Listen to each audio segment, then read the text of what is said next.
Sukihotu, Namo Buddhaya. Jadi pada hari ini Bante mengucapkan terima kasih kepada Wilberton dan Hideo ya, yang sudah membantu untuk membacakan arti daripada parita-parita yang dibacakan. Ya, jadi karena sampai tanggal 3 Bante akan sendiri di Cetia dan pemimpin kebaktian mereka akan bergantian dari rumah. Ya, jadi kalau nggak libur mereka akan gantian untuk ya deliver dhamma ini kepada Bapak Ibu di rumah. Ya, nah jadi pada kesempatan ini kita akan melanjutkan topik kita yang kemarin. Sebelum Bante melanjutkan topik kita yang kemarin, ini ada pertanyaan dari beberapa orang ya. Jadi ada yang bertanya, kemarin mungkin juga Bapak Ibu yang pertama kali baru ikut dalam sesi meditasi, biasanya agak bingung ya, biasanya agak bingung di pihak yang ketiga. Ya, jadi seperti biasanya setiap meditasi kita menggunakan 4 objek ya.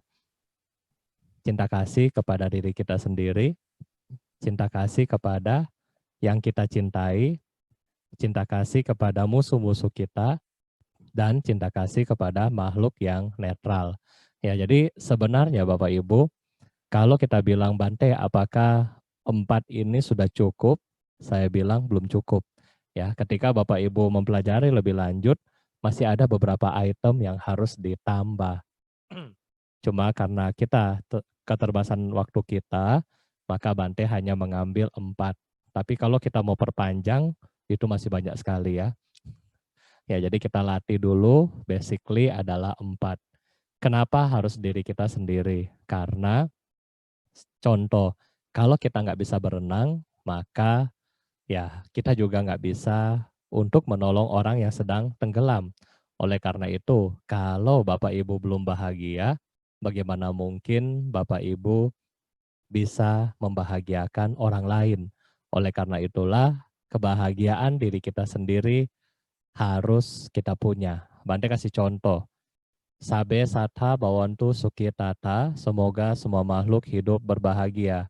Tapi sambil ngomong sabe sata mulutnya begini. Bisa nggak? Ya, bisa nggak semua makhluk bahagia, tetapi mukanya itu murung, ya kan, sedih, lagi kesel, dan seterusnya. Bagaimana? Sabe sata bawantu sukitata, tapi mukanya kita nggak memancarkan sabe sata bawantu sukitata.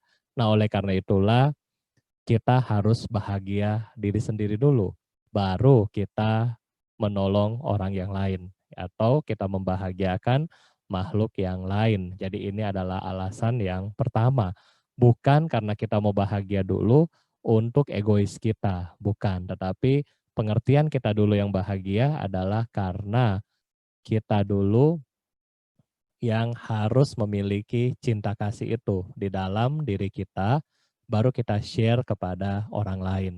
Ya, baru kita share kepada orang lain. Jadi ini yang pertama. Nah, yang kedua Bapak Ibu, cinta kasih kepada orang-orang yang kita sayangi, yang kita cintai, seperti suami, istri, anak, dan seterusnya ya. Nah, tetapi yang kedua ini pun bukan berarti Bapak Ibu memiliki kemelekatan ya. Jadi jangan sampai juga membayangkan orang yang kita cintai sampai kita jatuh cinta sama dia, juga nggak boleh. Jadi di sini adalah kita membayangkan mereka sebagaimana mereka memiliki ikatan karma yang baik dengan kita. Jadi karena mereka memiliki ikatan karma yang baik dengan kita, sehingga mereka mampu develop kita punya cinta kasih. Jadi yang pertama tadi cinta kasih dari internal, yang kedua dibantu oleh orang-orang yang kita kasihi. Ya, karena orang-orang kita kasihi ini menyebabkan Anda gampang untuk booster ya, untuk meningkatkan cinta kasih kita. Ya kan? Nah, yang ketiga Bapak Ibu, ini yang paling susah ya. Bagaimana Bante yang ketiga? Memancarkan cinta kasih kepada musuh-musuh kita. Ya, ini paling susah. Kenapa paling susah? Karena tidak ada yang mau kalah. ya kan? Tidak ada yang mau kalah. Padahal Bapak Ibu, tidak ada musuh abadi di dunia ini, ya. Tidak ada musuh abadi di dunia ini. Dulu si A ciong sama si B, ya kan? Besok-besok bukan tentu si B akan berteman sama si A, ya. Kita sudah melihat di dalam seluruh kehidupan Bapak Ibu bahwa tidak ada musuh yang abadi, ya. Tidak ada musuh yang abadi. Oleh karena itulah kita harus memaafkan. Kita harus mencintai dan mengasihi musuh-musuh kita. Ya, jadi tidak ada musuh yang abadi di sini Bapak Ibu ya. Jadi usahakan bagaimanapun sedongkol apapun kita accept mereka, kita menerima mereka sehingga mereka bisa turut berbahagia. Nah, jadi inilah alasan daripada kita mengembangkan cinta kasih kepada musuh-musuh kita. Nah, berikutnya adalah kenapa kita harus cinta kasih kepada musuh-musuh kita? Karena musuh-musuh kita ini, ya kan, kita bisa belajar bersabar. Kalau kita mau istilahnya ujian, ya kan, mau tahu seberapa banyak kita punya kesabaran, kita harus ujian. Siapa yang menguji? Ya, itu nggak ada ujiannya, ya, nggak ada sekolahnya. Tetapi yang menguji kita adalah musuh-musuh kita. Sebagaimana kita punya pemarah, kita punya benci, dan seterusnya, itu akan datang daripada musuh-musuh kita. Semakin banyak Anda punya musuh untuk menguji kita punya diri, maka semakin bagus pula kesabaran kita ya. Tetapi di sini catatannya adalah jangan sampai Anda yang dimusuhi orang. Ya, bukan karena Anda yang dimusuhi orang, bukan, tetapi karena kita memiliki rasa dongkol dengan pihak yang lain dan kita bisa lawan itu. Nah, jadi ini adalah musuh-musuh kita Bapak Ibu ya. Yang ketiga, musuh-musuh kita itu kenapa mereka melakukan ini kepada saya doang, bukan kepada misalnya kenapa si Hideo pukul saya, kenapa dia nggak pukul Willy? Ya, karena ada suatu kondisi. Ada suatu kondisi sehingga mereka kita yang kena ya. Ada satu kondisi sehingga kita yang harus kena. Nah, jadi Bapak Ibu, ini adalah kenapa kita harus memaafkan musuh-musuh kita. Dan musuh bebuyutan yang paling kita kesal, yang paling kita nggak suka adalah dulu orang yang paling kita dekat. Ya, orang yang paling kita dekat. Dan itu adalah musuh yang paling kuat. Ya, berarti kasih contoh. Kalau rebutan harta, oke, kalau rebutan harta warisan, itu siapa yang berantem? Siapa yang gontok-gontokan? Siapa yang sampai saling lapor pengacara? Itu kakak adik, itu saudara sendiri. Tetapi kenapa sampai begitu? Ya, itulah ya. Kalau semakin dekat, semakin sakit ketika dia berubah, ya. Ketika dia berubah, dia akan semakin sakit. Bukan hanya seperti itu ya, mungkin kepada anak, kepada suami, kepada kalyanamita, kepada mantan pacar, dan seterusnya.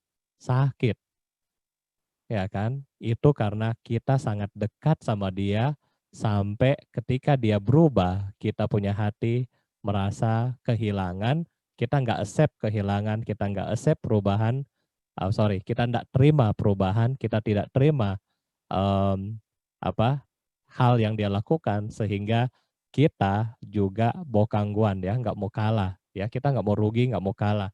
Kita juga menutup diri kita dengan ego kita mau menang sehingga semakin kuatlah rasa kebencian itu. Nah, oleh karena itulah yang ketiga ini Bapak Ibu bisa digunakan untuk meredakan ya rasa benci kita, rasa musuh kita dan seterusnya. Gampang nggak Bante? Susah. Tetapi tidak ada kata susah ya. Bante selalu kasih tahu kepada anak-anak pilihannya dua. Yang satu dia sudah bisa karena pengalaman sudah bagus. Yang satu dia akan bisa kalau dia mau ya. Jadi kalau Bapak Ibu mau maka pasti bisa. Ya, jadi ini yang ketiga musuh-musuh kita. Kalau yang keempat Diri sendiri Anda sudah kasihi. Orang yang cintai Anda sudah kasihi. Musuh yang paling susah pun Anda sudah bisa kasihi. Otomatis cinta kasih untuk semua makhluk itu gampang untuk dikembangkan. Ya, jadi ini adalah alasan-alasan kita untuk melakukan meditasi cinta kasih yang kita biasa praktek di hari Rabu dan hari Minggu. Pertanyaannya, Bante ada libur? Bante rasa kita nggak liburan ya. Kita nggak keluar kota, jadi kebaktian tetap seperti biasa, nggak ada libur ya. Jadi tetap seperti biasa kita akan lanjutkan ya seperti biasa untuk kebaktian malam dan pagi. Nah selanjutnya Bapak Ibu, untuk topik hari ini yang Bante akan bahas kepada Bapak Ibu di sini adalah mengenai caka atau kita bilang mengenai roda ya. Apa roda ini Bapak Ibu? Roda ini adalah hal yang kalau kita membahas suatu roda, berarti roda adalah yang berputar. Nah, apa yang berputar? Ada 4 hal. Bante nggak tahu Bapak Ibu sudah baca kisi-kisinya di Instagram atau belum, ya. Nah, kalau sudah baca di Instagram, baru bisa enak ini kita diskusinya. Nah, 4 roda. 4 roda yang pertama, yang kita akan lihat pertama kali adalah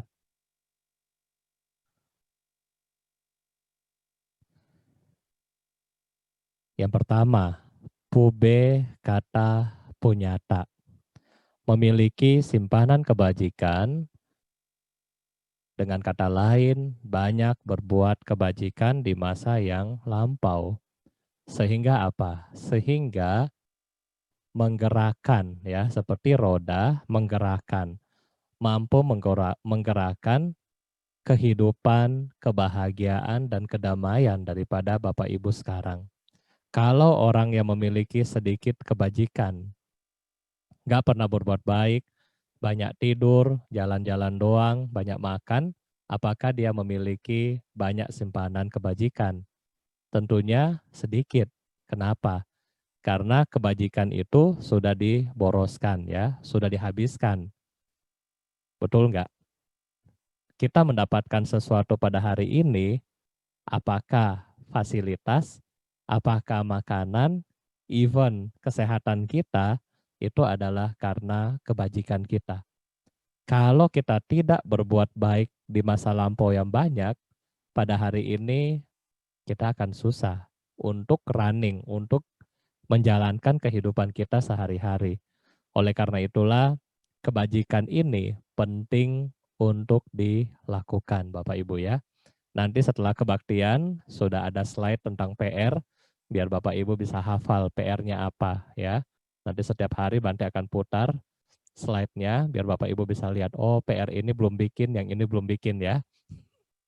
Udah mau tahun baru, jadi bisa belajar, oh PR ini belum bikin hari ini.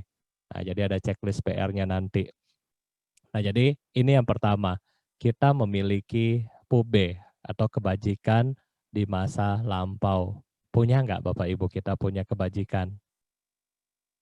Ya, kalau kita sedikit kebajikan, maka kehidupan kita pasti akan juga sulit. Ya, karena perbuatan bajik ini ibaratnya begini Bapak Ibu. Perbuatan bajik ini seperti adalah bensin. Ya, tubuh kita sebagai manusia diperoleh dari menjalankan sila. Semakin sila kita bagus, maka tubuh kita akan juga semakin bagus. Dalam hal ini bukan six pack ya, bukan, tetapi dalam hal ini tubuh kita yang sempurna.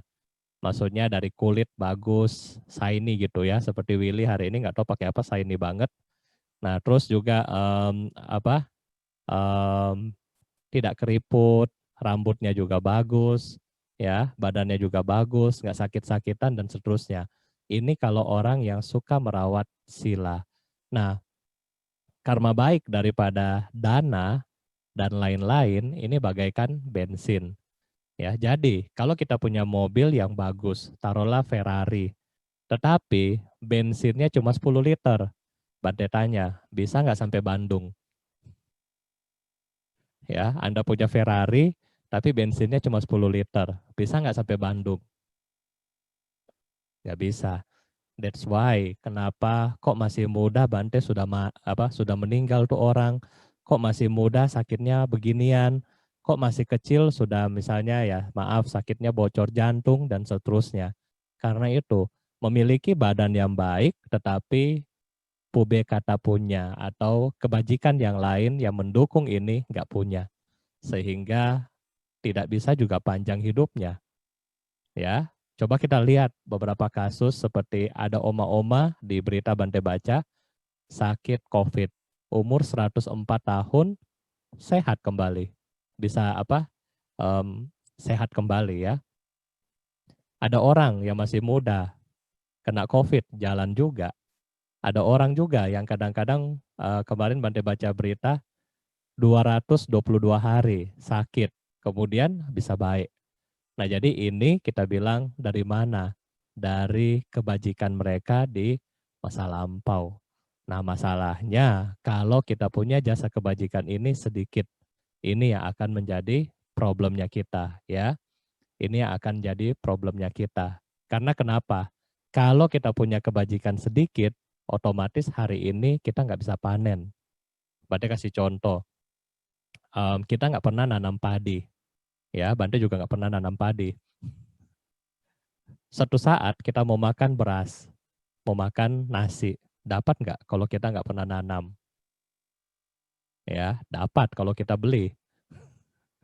Ya, tetapi sudah nggak nanam, sudah nggak kerja, dapat nggak? Susah begitu ya.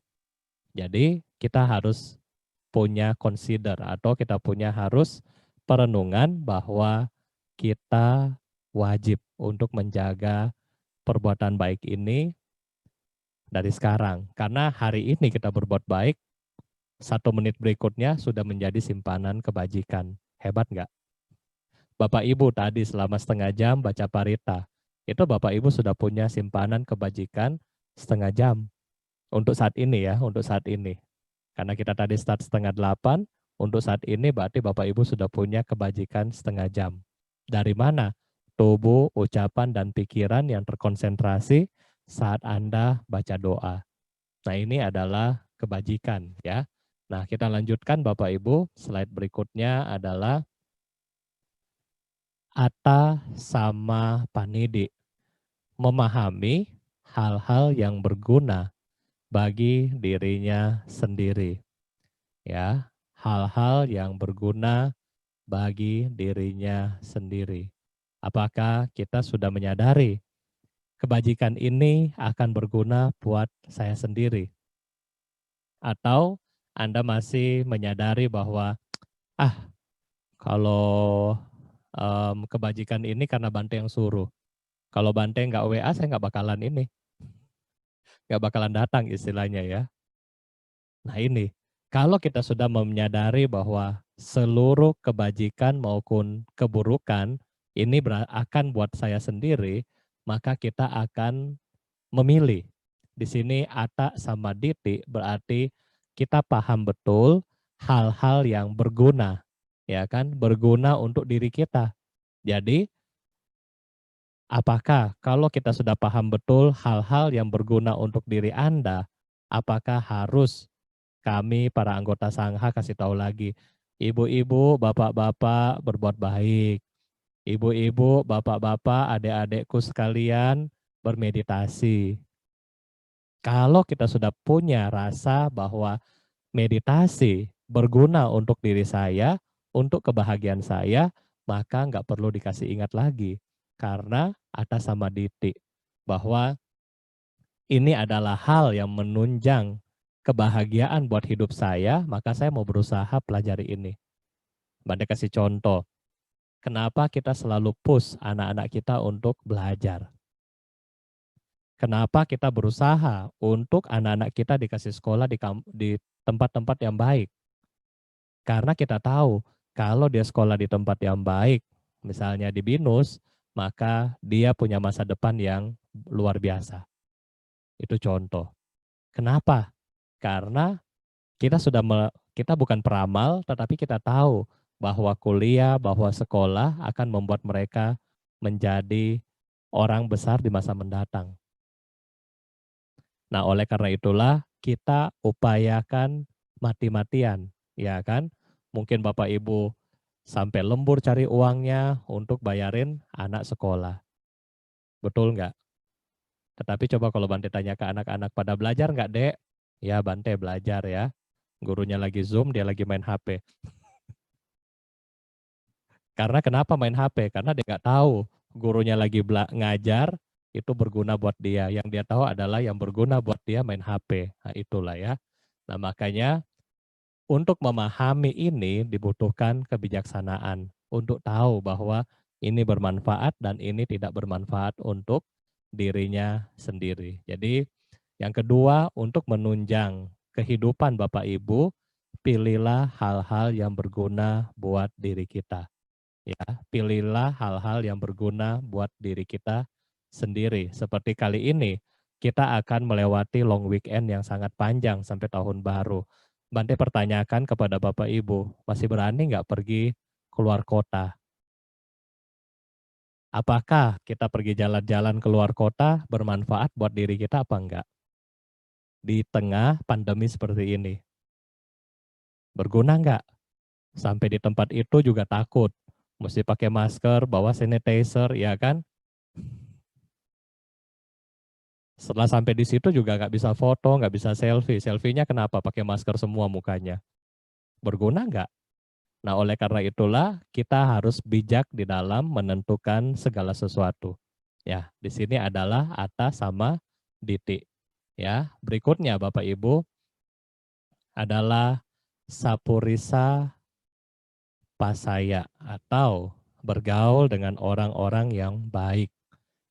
Nah, ini sudah jelas bagaimana kita bergaul dengan orang-orang yang baik. Kenapa kita perlu orang-orang yang baik? Karena kita kadang-kadang tidak bisa menjadi bijak kalau kita ketemu dengan orang yang tidak baik. Atau walaupun kita sudah baik, kita sudah bijak. Kalau ketemu teman yang nggak baik, juga akan rusak. Nah, oleh karena itulah, bergaulah dengan orang-orang yang baik. Ya, tadi di Manggala Sutta juga kita sudah bahas bahwa siapapun yang bergaul dengan orang baik, menjauhi orang yang bodoh, itulah berkah utama. Ya, jadi di sini kenapa? Karena lingkungan dapat dengan mudah membuat kita menjadi tidak baik. Lingkungan juga dapat membuat kita menjadi lebih baik. Nah, oleh karena itulah kita perlu teman-teman kita yang baik untuk bersama-sama dengan Bapak Ibu dalam hal apa? Dalam hal melakukan hal-hal yang baik, ya. Oke. Nah, yang terakhir Bapak Ibu dari Bante adalah patirupa desawasa, bertempat tinggal di tempat yang sesuai. Bertempat tinggal di tempat yang sesuai ini juga akan menunjang kehidupan kita ya. Bagaimana dari tempat tinggal? Seandainya kalau misalnya kita tempat tinggal kita yang kurang baik. Kurang baik di sini bukan rumahnya yang nggak bagus, bukan ya, tetapi lingkungan yang kita tempat tinggal itu yang nggak bagus. Maka di sini juga akan mengganggu um, perkembangan batin daripada Bapak Ibu. Misalnya Bante kasih contoh, kadang-kadang orang yang tinggal misalnya di daerah-daerah yang apa, misalnya contoh, tinggal di tempat pesisir, otomatis mereka akan melakukan apa? Penangkapan ikan dan seterusnya. Ya, contoh, tinggal di tempat yang misalnya ya dekat rawa-rawa, mereka akan juga berusaha untuk apa? Bikin empang dan seterusnya. Ya kan? Mungkin juga di rawa-rawa mereka bisa cari belut dan seterusnya. Nah, jadi tempat tinggal yang di tempat yang sesuai ini adalah hal yang penting membuat pilihan kita, ya, membuat pilihan kita. Misalnya juga di sini contoh buat para biku, kadang-kadang juga ada para bante yang mereka suka, oh saya suka di hutan, ya, karena di hutan itu keadaannya bagus, tenang, dan seterusnya. Ada juga para Bante yang suka tinggal di kota misalnya kan. Jadi ini adalah pilihan tempat sehingga menentukan bagaimana cara kita hidup, ya, menentukan cara kita hidup, bagaimana cara kita untuk melanjutkan kehidupan kita ke arah yang lebih baik. Jadi ini adalah 4 roda yang kita bahas pada hari ini. Nah, kalau Bapak Ibu ada yang mau bertanya, dipersilahkan untuk ketik di Facebook maupun YouTube. Nanti akan dibantu oleh Willy dan Hideo. Terima kasih. Namo Buddhaya Bante, selamat malam.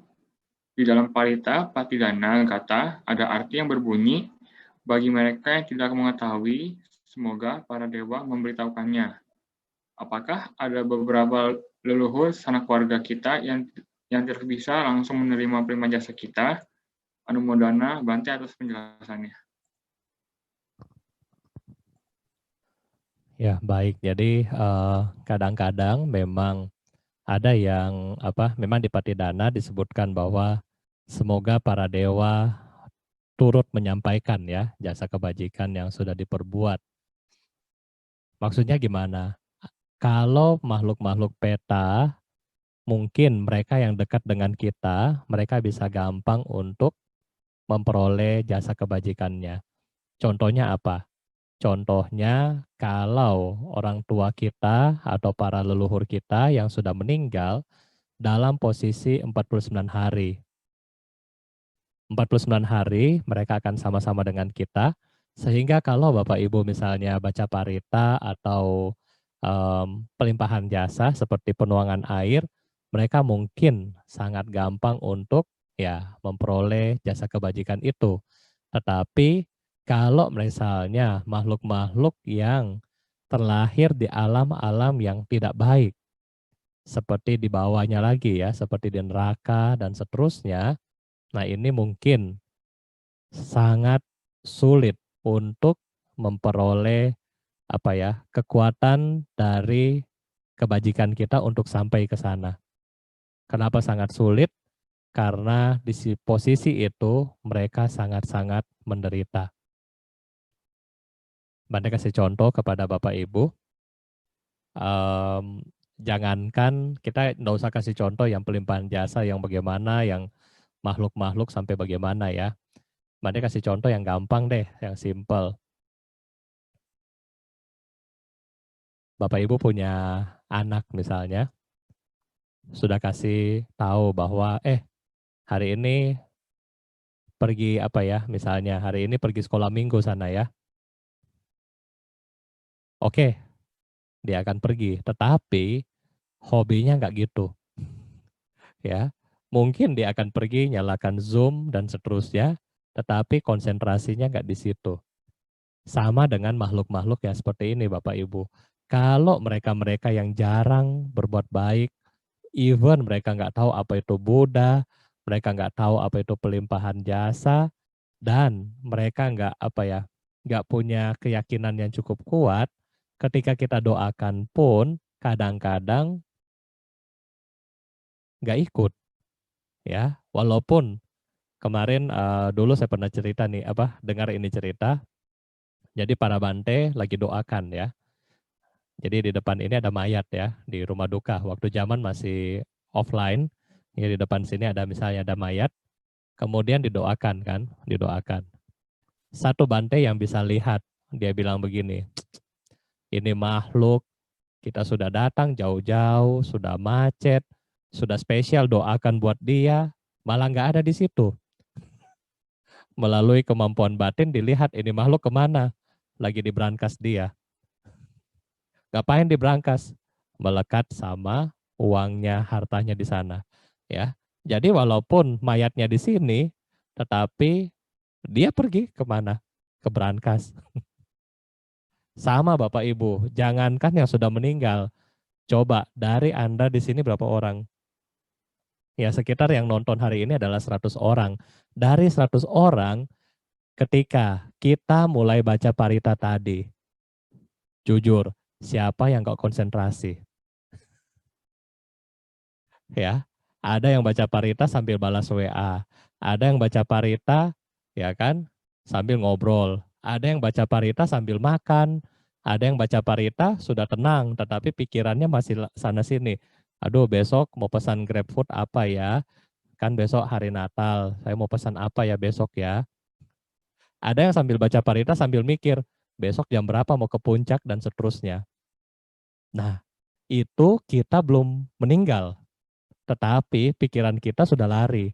Apalagi yang sudah meninggal, pikirannya lari duluan Bapak Ibu. Kalau kita sekarang istilahnya pikiran kita mau lari, batin kita mau lari nggak bisa. Ada badan, ketahan kan. Nah kalau makhluk-makhluk yang sudah meninggal, dia pikir misalnya sekarang mau ke Singapura, langsung ke Singapura. Dia pikir ke India, langsung di India. Nggak ada ruang nggak ada batas ruang dan waktu lagi. Sehingga kalau yang suka lari-lari seperti itu, nah kita doakan semoga semoga para dewa kasih tahu ya. Jadi itu adalah istilah semoga para dewa kasih tahu. Tentunya para dewa di sini juga punya kaitan karma dengan kita ya. Kan para dewa bukan tiki juga ya. Kita nggak mungkin para dewa tolong dong si A ini cariin di sana. Bukan gitu juga. Jadi ketika kita berdoa, ketika para dewa yang ada di sekitar Anda turut berbahagia atas jasa yang Anda lakukan, inilah mereka yang akan mengusahakan, mengupayakan untuk ke saudara kita yang sudah meninggal. Jadi di sini adalah hanya bentuk upaya ya, hanya bentuk upaya. Tetapi keyakinan dari perbuatan baik Bapak Ibu sendiri, dari kekuatan konsentrasi Anda sendiri, baru Anda bisa jasa kebajikan itu sampai kepada yang dimaksud. Ya, terima kasih. Silakan Willy atau Hideo. Selamat malam nanti. Siapa dulu nih? Nanti ini ada pertanyaan dari YouTube. Dari Julie Chin. Malam Bante, Namo Buddhaya. Bagaimana pandangan Buddhis mengenai transgender? Pria menjadi wanita ataupun sebaliknya? Anumodana Wandami Bante. Ya, baik. Jadi kalau misalnya ada yang transgender ya seperti itu, bagaimana? Ya, mereka sebenarnya yang transgender ini ya memang banyak terjadi juga di Thailand ya. Jadi kalau kita lihat ada satu daerah tertentu, ya nggak tahu bagaimana itu mereka banyak yang suka. Kenapa mereka suka? Ini banyak alasan Bapak Ibu ya. Jadi bukan berarti misalnya cowok mau jadi cewek gitu aja, bukan. Tetapi ada alasan-alasan. Di sini sebagian besar alasan adalah ekonomi ya, karena mereka di kampung susah, jadi petani misalnya. Kalau misalnya dia mau kerja seperti kerja biasa-biasa ya, misalnya kerja jadi karyawan atau biasa-biasa, nah mungkin gajinya cuma UMR. Tetapi kalau dia mengubah ya, berubah wujud dari cowok jadi cewek, cewek jadi cowok kayaknya jarang ya, tetapi cowok jadi cewek itu banyak. Nah, kalau perubahannya sempurna, itu bisa masuk ke dalam bisnis entertain dan mereka dibayar dengan gaji yang sangat-sangat mahal. Nah, oleh karena itulah yang pertama kejadian ini terutama mereka maunya di bidang ekonomi. Ya, karena kehidupan mereka susah, mereka berupaya untuk mengubah, ya. Yang kedua, kalau karena faktor ini ya, bukan faktor dari ekonomi, tapi faktor daripada misalnya pengen, itu juga ada. Karmanya bagaimana Bante? Ya karmanya sudah menuntun dia untuk ke arah sana. Tetapi kalau misalnya kita berupaya untuk tidak melakukan itu, maka itu bagus. Kita tidak menjalani karma bukan tidak menjalani karmanya ya, tetapi tidak hanyut di dalam karma itu. Bante kasih contoh, kalau misalnya si cowok mau jadi cewek, ya kan, dengan tujuan mungkin ya istilahnya godain suami orang dan seterusnya kan. Nah terus dia pergi kemudian dia rasa ngapain, dia berpikir ulang dan seterusnya sehingga dia tidak melakukan hal yang itu. Ya, makanya sebenarnya itu lebih baik daripada dia melakukan hal yang seperti tadi Bapak Ibu ya. Karena secara karma itu nggak bagus. Ketika dia melakukan operasi yang seperti itu, nah secara karma ke depannya bisa memiliki kecenderungan untuk terlahir lagi seperti itu. Ya, karena kenapa? Karena dibuat ya. Ada yang sudah lahir, memang ada cowok yang mulai kemayu dari lahir. Tetapi ada juga cowok biasa, tetapi untuk jadi cewek dia mesti latihan kan, benar nggak? Latihan pakai apa? Make up, ya kan? Ke dokter, terus apa? Pakai bedak dan seterusnya. Nah itu jadi karena latihan ini tiap hari dia lakukan terjadi pengulangan. Terjadi pengulangan berarti terjadi habit ya, kebiasaan. Setelah kebiasaan terjadi, semua terserap di bawah sadar dia. Sehingga di bawah sadar ini adalah bentukan batin, dan batin ini akan bermutasi ketika dia meninggal di kehidupan-kehidupan yang akan datang. Nah, batin yang sudah terbiasa inilah yang akan membawa benih yang tidak baik di alam-alam berikutnya. Ya, apakah di kelahiran mendatang dia terlahir sebagai orang yang cacat secara fisik, terutama di alat itu, dan atau dia bisa memiliki emosian yang tidak stabil, dan seterusnya. Ini terjadi kalau mereka melakukan hal yang seperti tadi.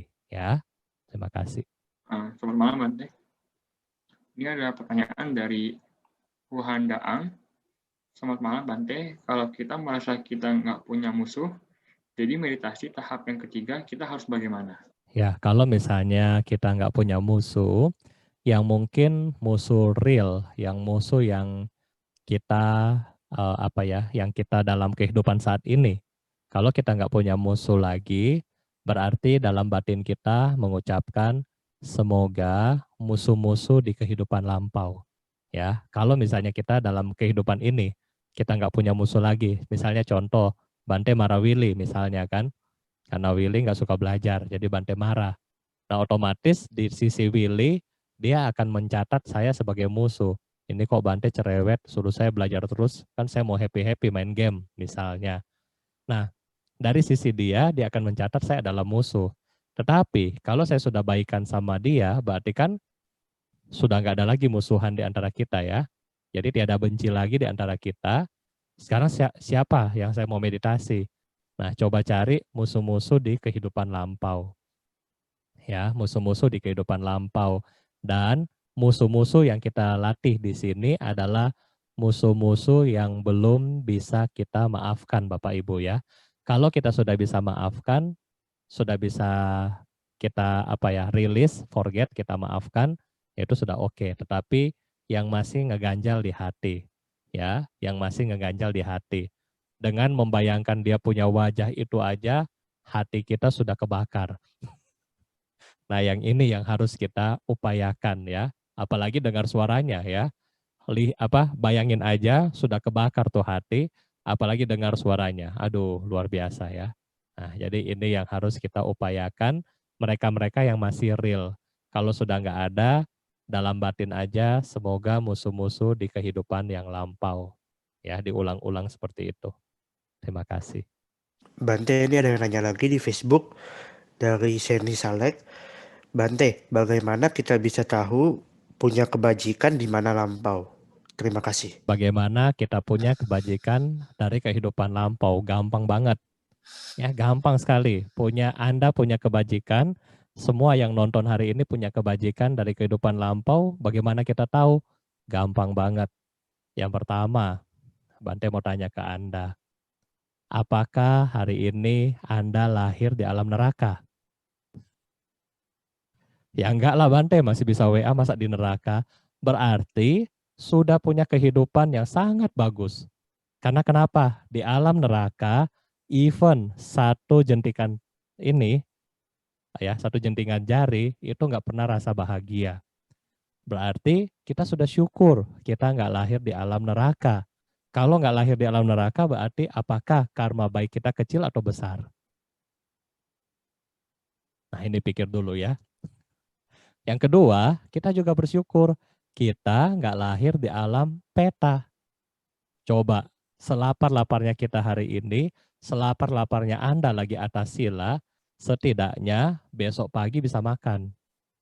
Kalau di alam peta, ya paling sedikit 500 juta tahun belum tentu bisa dapat makan satu kali. Ya, kita atas sila masih boleh kan? Dispensasinya banyak dari Bante ya, boleh minum teh, boleh minum kopi dan seterusnya. Tetapi makhluk peta nggak bisa. Dia lapar, dia aus, nggak bisa. Seperti orang yang tersesat di gurun pasir, ya kan? Cuacanya panas, mau makan, mau minum nggak ada. Jadi kita beruntung, walaupun kita cuma makan nasi sama garam, sama minyak, tetapi kita beruntung, kita masih punya makanan, ya. Kita masih punya makanan, kita harus bersyukur. Belum lagi kita lahir di alam hewan dan seterusnya. Setidaknya hari ini kita mau tidur, tidur-tidur aja. Ya kan? Tidur enak-enak aja. Kita nggak takut. Lagi tidur, tiba-tiba pisau sudah di sini. Kita nggak takut. Coba kalau mereka yang lahir di alam hewan hari ini. Ya kan? Ayam lagi tidur malam-malam ditangkap. Besok sudah jadi Kentucky. Ya. Jadi kita sangat-sangat bersyukur kita punya karma baik yang luar biasa. Ini yang pertama. Bante mistik. Masa sih? Itu kan urusan yang kita nggak bisa lihat. Oke, yang kedua, kalau yang nggak mistik, Bante tanya kepada Bapak Ibu. Sekarang, dari Anda semua yang ada di sini, berapa banyak yang memiliki organ yang lengkap? Tangan kita lengkap, jari kita lengkap, ya kan? Kepala kita cuma satu, mata kita masih bagus, hidung semua masih bagus hari ini. Berarti jasmani kita yang sangat lengkap itu adalah sudah hal yang positif. Adalah karma baik yang sangat-sangat banyak yang kita punya. Yang kedua, hari ini dari sekian juta orang yang terpapar COVID, kita masih belum terpapar COVID. Berarti kita punya karma baik yang melindungi Anda untuk tidak terkena wabah penyakit. Itu adalah karma baik bagi kita. Ya kan? Ini harus kita bersyukur. Ya, setidaknya hari ini Bante dan Anda di rumah masih bisa bernafas, nggak perlu pakai ventilator. Kita masih bisa bernafas dengan free. Ya. Nah, kita punya rumah, kita punya baju, kita punya semuanya. Kita punya anak-anak yang sayang kepada Anda, kita punya suami, kita punya orang tua yang sayang dengan kita, orang tua kita bisa biayain kita sekolah, itu adalah karma baik yang luar biasa. Nah, oleh karena itulah kita perlu bersyukur karena ini adalah simpanan karma baik kita yang sedang kita gunakan hari ini. Kalau hari ini kita tidak reinvestment, kita tidak berbuat baik lagi, ini problem. Ini masalah. Karena kenapa? Hari ini deposito kita sudah pakai tiap hari. Ya kan? Anda pergi belanja, itu adalah karma baik Anda makan yang banyak, itu adalah karma baik Anda yang Anda bakar. Anda pergi jalan-jalan, itu adalah karma baik yang Anda bakar. Anda sekolah yang tempat yang bagus, tetapi Anda nggak belajar dengan baik, itu juga karma baik yang Anda bakar. Dan tidak ada kebajikan baru yang ditanam selama hidup ini, maka next dari sini adalah sangat-sangat bahaya buat kita. Ya, jadi ini perenungan buat kita sendiri, termasuk buat Bante. Ya kan? Kenapa Bante harus bikin live seperti ini? Buat apa? Saya nggak mau karma baik saya juga habis. Saya orang ekonomi. Makanya saya bikin kebaktian setiap hari. Buat apa? Mengajak Bapak Ibu, ayo berbuat baik. Ya, buat apa? Reinvestment tubuh saya, pikiran saya, batin saya untuk masa depan yang lebih baik tentunya ya. Saya nggak mau karma baik saya habis begitu aja. Saya nggak mau karma baik saya habis cuma di tempat tidur. Tidur apa kan, nggak ngapa-ngapain, santai-santai. Padahal setiap hari mendapatkan dana makan daripada Bapak Ibu 2 hari 1 kali. Sehari 2 kali, pagi malam. Ya kan? Coba kita hitung ya sebagai Bante. Bapak Ibu berdana ke saya pagi, malam. Baju juga dari Bapak Ibu. AC, listrik, segala macam dari Bapak Ibu. Kan Bante nggak kerja, ya kan? Even air minum juga dari Bapak Ibu, ya kan? Sabun, sampo, sikat gigi, tisu, semua dari Bapak Ibu yang dana. Terus saya pakai ini gratis, nggak ngapa-ngapain. Waduh, berarti saya membakar karma baik saya. Dan saya nggak mau itu terjadi. Makanya saya berusaha untuk ya kita sama-sama berbuat baik supaya apa? Supaya memiliki timbunan jasa kebajikan ke depannya. Ya, jadi ini yang harus kita renungkan sama-sama. Terima kasih. Malam Bante, ada pertanyaan dari Fungli. Namo Buddhaya Bante, apakah setiap malam kita membaca parita, apakah ada kehadiran makhluk di dalam rumah kita menunggu pelimpahan jasa sayang para leluhur kita Bante? Ya, baik. Jadi kalau misalnya kita membaca doa yang seperti ini, apakah ada penunggu atau makhluk yang datang di rumah kita ya? Ada, tetapi enggak yang jahat. Ya, ada tetapi enggak yang jahat. Sekarang Bapak Ibu kita bilang di dalam penjelasan dari Buddha bahwa setiap langkah kita adalah bekas kuburan kita sendiri. Jadi setiap langkah kita adalah bekas kuburan kita sendiri. Kita sendiri loh, bukan makhluk yang lain. Berarti kalau rumah kita misalnya 10 kali 10, ada berapa banyak bangkai kita di situ? Ya kan? Belum makhluk yang lain. Oleh karena itu disebutkan bahwa setiap rumah pasti memiliki penunggu. Ya, kenapa? Karena yang tinggal di rumah ini bukan cuma kita. Misalnya yang tinggal di rumah, misalnya di sini, di Cetia sini misalnya deh. Ini dulu rawa-rawa, ya kan? Kita nggak tahu sebelum rawa-rawa tempat apa. Kita nggak tahu, ya. Ketika zaman, misalnya zaman penjajahan Belanda, kita nggak tahu di sini ada apa. Ya, mungkin di sini rumah orang ketika penjajah datang, rumahnya kena bom. Sedangkan dia simpan harta di sini dan dia melekat tinggal di sini. Kemudian sekian ratus tahun tempat ini dibangun oleh pengembang misalnya, dan kemudian kita beli untuk dijadikan rumah. Berarti dia tetap tinggal di situ karena dia melekat sama barang dia dulu. Dan kita ingat kehidupan makhluk-makhluk peta dan seterusnya itu bukan cuma 1-100 tahun, enggak. Mereka bisa sampai ribuan tahun. Ya, jadi wajar kalau rumah kita ada makhluknya.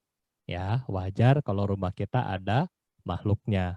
Nah, sekarang ketika Bapak Ibu mulai membacakan doa yang seperti ini, semua doa yang kita baca, makanya Bante usahakan kita pakai translate supaya apa? Supaya juga kita sama-sama bisa memahami. Rata-rata yang kita bacakan adalah hal-hal yang bermanfaat, kata-kata positif yang kita pancarkan, yang kita bicarakan, sehingga dapat membawa energi ya, energi yang baik di sekitar kita untuk mereka juga, ya untuk mereka juga.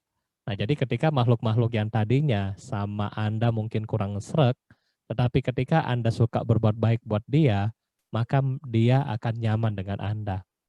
Contoh, di depan rumah kita ada preman, ya kita takut sama preman itu, kita nggak berani sama preman itu. Tetapi setiap hari Anda masakin misalnya Indomie goreng, Anda kasih kepada dia. Besok Indomie goreng kasih kepada dia. Kasih kopi kepada dia, ya. Sering-sering kita kasih kopi, kasih Indomie, kasih apa. Dalam waktu 2 bulan, dia masih marah sama Bapak Ibu enggak? Bukan tidak mungkin dia akan melindungi kita. Ya, karena kenapa? Kita kasih barang. Nah, itu yang kelihatan. Kalau nggak kelihatan berarti bagaimana? Kita ganti, kita kasih doa. Kita kasih pikiran-pikiran yang positif buat mereka. Itu sama dengan makanan buat mereka. Ya, jadi setiap malam ketika Bapak Ibu melakukan kebajikan, Kalau yang punya altar di rumah, nah ini tambahan dari Bante, kalau yang punya altar di rumah, Bapak Ibu bisa siapkan air minum sendiri ya. Jadi mungkin gelas yang baru, Bapak Ibu taruh di altar. Nanti kalau sudah, ini boleh diminum sendiri ya, tetapi jangan bekas gelas minum. Maksudnya gelasnya masih baru, jadi Anda tuang nanti pindahin lagi baru Anda minum. Nah itu sudah hal yang baik. Kalau nggak punya altar, juga bisa melakukan pelimpahan jasa. Jadi ada dua ya, satu gelas untuk di altar, satu gelas lagi sama yang kosong itu buat pelimpahan jasa. Supaya ketika kita sudah melakukan kebajikan seperti ini, kita bisa melakukan penuangan air. Penuangan air ini kemudian Anda bisa tuang di luar. Ya, Bante kalau misalnya di luar itu nggak ada pohon atau tinggal di apartemen bagaimana? Ya, kalau tinggal di apartemen, misalnya susah cari tanah kosong, ya nggak apa-apa di tempat jemuran situ taruh di situ aja airnya, ya nggak apa-apa. Tapi kalau misalnya yang punya tanaman di rumah siram di situ juga boleh. Ya, tujuannya apa? Supaya mereka turut berbahagia atas kebajikan yang Anda buat. Ya, jadi kita share merits, memberikan kebajikan kita kepada mereka. Ya, jadi dengan cara inilah mereka bisa memiliki energi yang positif juga kepada Anda dan bukan tidak mungkin Anda menolong mereka untuk terkondisi dan terlahir kembali di alam yang lebih baik. Ya, jadi itu ya. Terima kasih. Melalui kekuatan kebajikan ini, semoga tidak ada lagi makhluk yang melakukan karma buruk. Semoga yang lapar dapat memperoleh makanan, yang haus memperoleh minuman, yang telanjang memperoleh pakaian, yang sakit memperoleh obat-obatan, yang tidak memiliki tempat bernaung semoga memperoleh tempat bernaung. Semoga dengan kondisi tersebut semua makhluk memiliki potensi untuk belajar praktek dan merealisasi dhamma hingga tercapai pencerahan.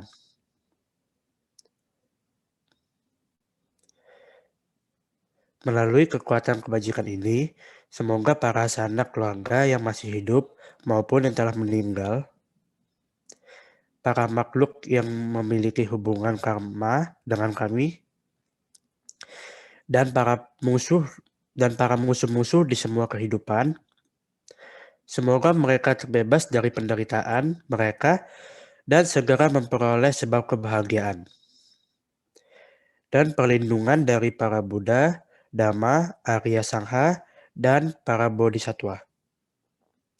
Semoga semua kebahagiaan, kesejahteraan, kesehatan, dan usia senantiasa bertambah. Semoga segala bencana, wabah penyakit, perang, perselisihan, dan halangan-halangan dalam mempraktekkan Dhamma dapat lenyap.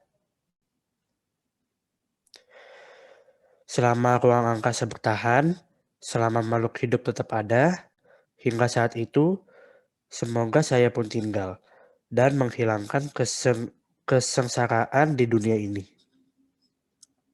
Sabbe Sata Bhavantu Sukhitata. Semoga semua makhluk hidup berbahagia.